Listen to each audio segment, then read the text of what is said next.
warahmatullahi wabarakatuh. Kami dari Prodi PGSD kelas 5A dari kelompok 6 yang akan menjelaskan materi tentang perkembangan anak didik mata kuliah Kapita Selekta Pendidikan Sekolah Dasar. Sebelumnya, perkenalkan nama saya Rozana. Nama saya Elza. Nama saya Dita Trikulika. Selamat menyaksikan.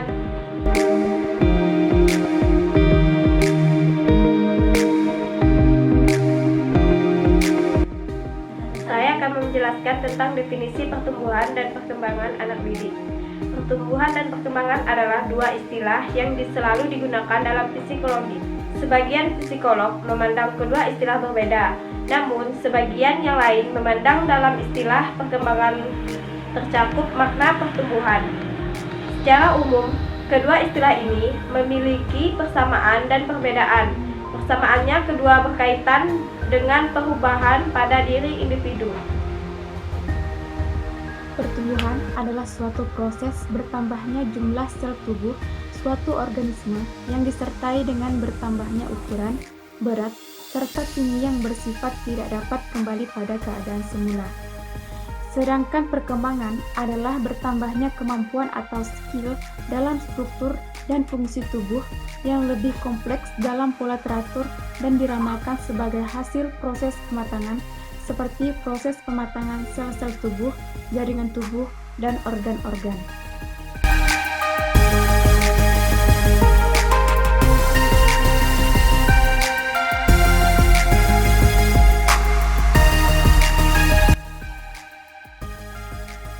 Berikut ini terdapat 6 macam teori yang terkait dalam penelaahan ilmu perkembangan peserta didik yang berasal dari teori psikologi perkembangan. Yang pertama, teori psikodinamika.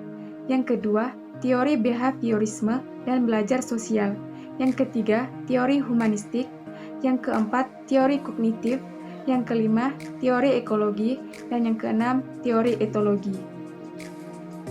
Yang pertama, teori psikodinamika. Teori ini memandang akan pentingnya pengaruh lingkungan, terutama lingkungan yang diterima oleh individu pada awal perkembangannya. Adapun dua ahli yang termasuk dalam pengkajian teori psikodinamika, yaitu Sigmund Freud dan Erik Erikson. Teori Sigmund Freud mengembangkan suatu penjelasan tentang struktur dasar kepribadian yang terdiri dari 3 komponen, yaitu ego, ID, dan superego.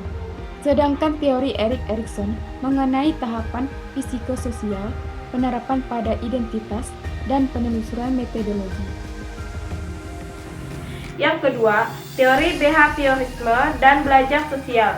Behaviorisme menekankan studi ilmiah tentang tanggapan perilaku yang dapat diamati dan determinan di lingkungannya. Menurut aliran ini, pikiran, sadar atau tidak sadar, tidak dapat dipakai untuk menjelaskan perilaku dan perkembangan individu. Yang ketiga, teori humanistik, yaitu memiliki pandangan yang sangat positif dan optimis tentang kodrat manusia. Pandangan humanistik menyatakan bahwa manusia adalah agen yang bebas dengan kemampuan superior untuk menggunakan simbol-simbol dan berpikir secara abstrak. Yang keempat, teori kognitif, yaitu perbuatan atau proses mengetahui. Ada 2 teori sebagai pendekatan dasar untuk memahami kognisi. Pendekatan pertama adalah teori Jean Piaget yang menekankan perubahan kualitatif dengan cara berpikir mereka ketika berkembang. Pendekatan kedua adalah teori Vygotsky, menekankan perubahan cara pendidik berpikir tentang interaksi anak-anak dengan orang lain. Yang keenam, teori etologi.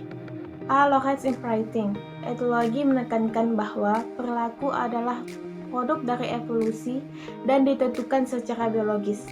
Tiap spesies mempelajari adaptasi apa yang penting untuk bertahan hidup dan melalui proses seleksi alam. Yang paling baiklah yang mampu hidup untuk mewariskan sifat-sifatnya kepada keturunannya. B. Bonding and Attachment Theories Bonding. Pembentukan hubungan yang erat antara seseorang dan seseorang anak. Attachment Theory Deskripsi. Dari proses dengan mana bayi mengembangkan ketergantungan emosional yang dekat pada satu atau lebih banyak pengasuh dewasa. C. Hint periode pengembangan sensitif.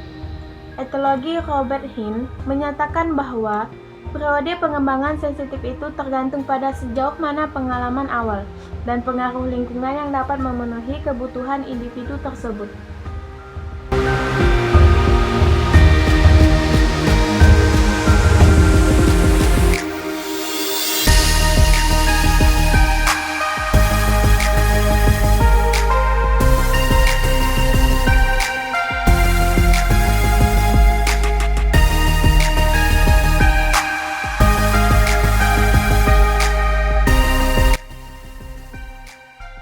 C. Prinsip-prinsip perkembangan anak didik. Dengan adanya prinsip-prinsip perkembangan ini, bisa diketahui apa sebenarnya hakikat dari anak. Selanjutnya, pendidikan bisa diarahkan sesuai dengan hakikat anak, dalam kurung tidak meleset dari sifat-sifat anak.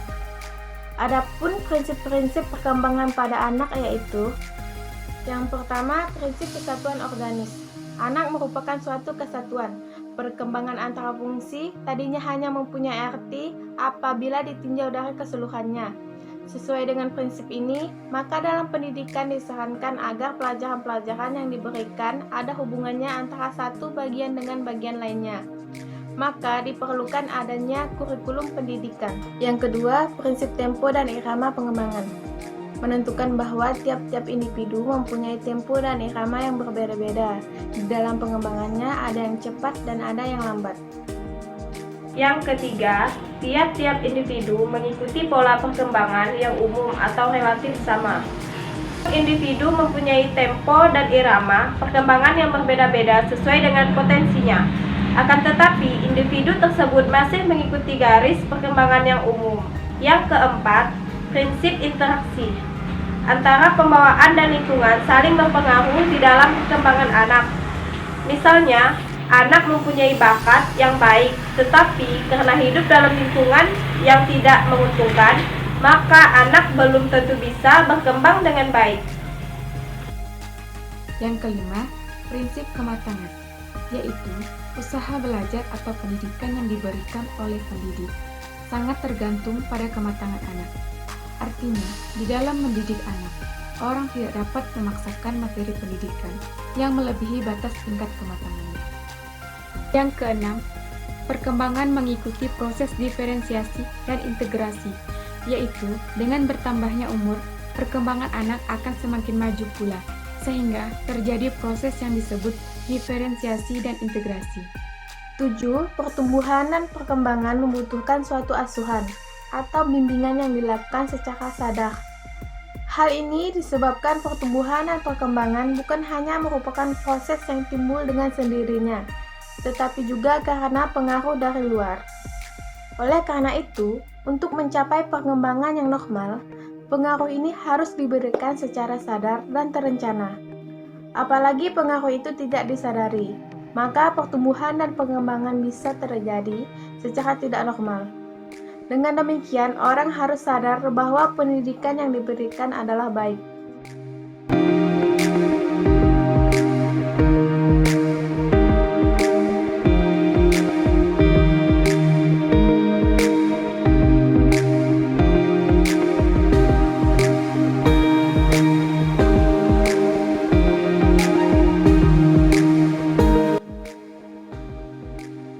D. Faktor-faktor yang mempengaruhi perkembangan anak didik. 1. Faktor internal, yaitu faktor yang ada di dalam diri siswa itu sendiri, yang meliputi pembawaan dan potensi psikologis tertentu, yang turut mengembangkan dirinya sendiri. Hal ini juga bisa terjadi karena faktor genetika atau hereditas.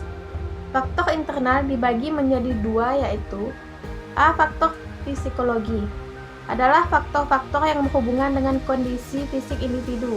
Faktor ini dibedakan menjadi dua macam, yaitu keadaan tonus jasmani dan keadaan fungsi jasmani. B. Faktor psikologis. Dalam hal kejiwaan, kapasitas, mental, emosi, dan intelijensi, setiap orang itu berbeda. Kemampuan berpikir mempengaruhi banyak hal seperti kemampuan belajar, memecahkan masalah, dan berbahasa. Anak yang berkemampuan intelektual tinggi akan berkemampuan berbahasa secara baik dan pengendalian emosional secara seimbang sangat menentukan keberhasilan dan kecerdasan dalam perkembangan sosial anak.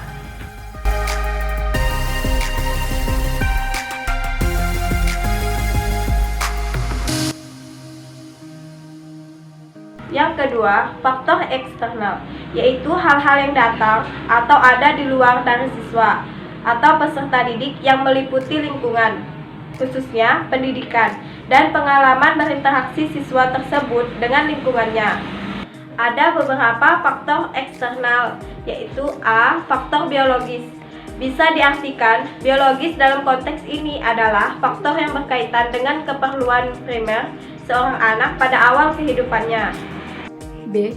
Faktor fisik, yaitu pengaruh yang datang dari lingkungan geografis, seperti iklim keadaan alam, tingkat kesuburan tanah, jalur komunikasi dengan daerah lain, dan sebagainya.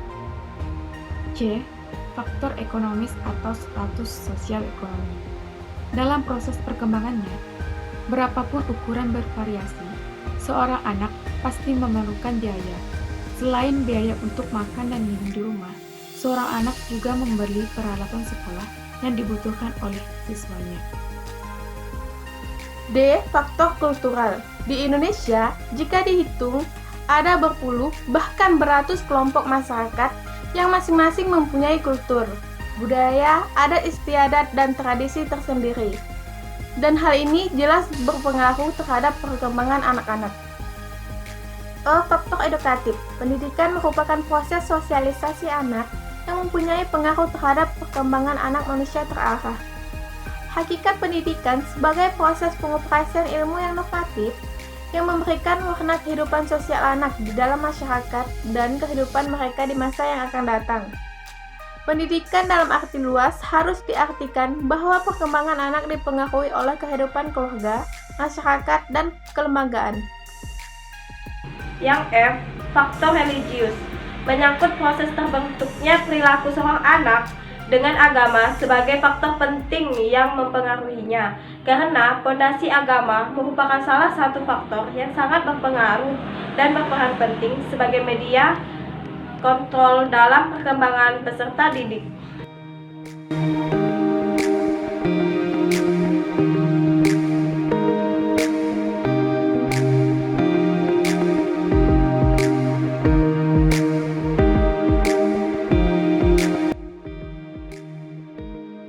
Pengaruh hereditas dan lingkungan terhadap perkembangan anak didik.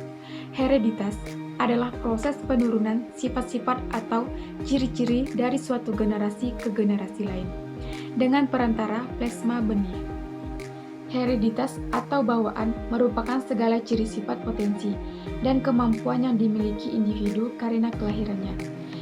Sifat kecakapan-kecakapan individu sebagian besar diperoleh melalui hubungannya dengan lingkungan yang dapat mempengaruhi perkembangan dan perilaku individu. Lingkungan yang mempengaruhi perkembangan dan perilaku individu tersebut yaitu lingkungan ekonomi, politik, dan keamanan.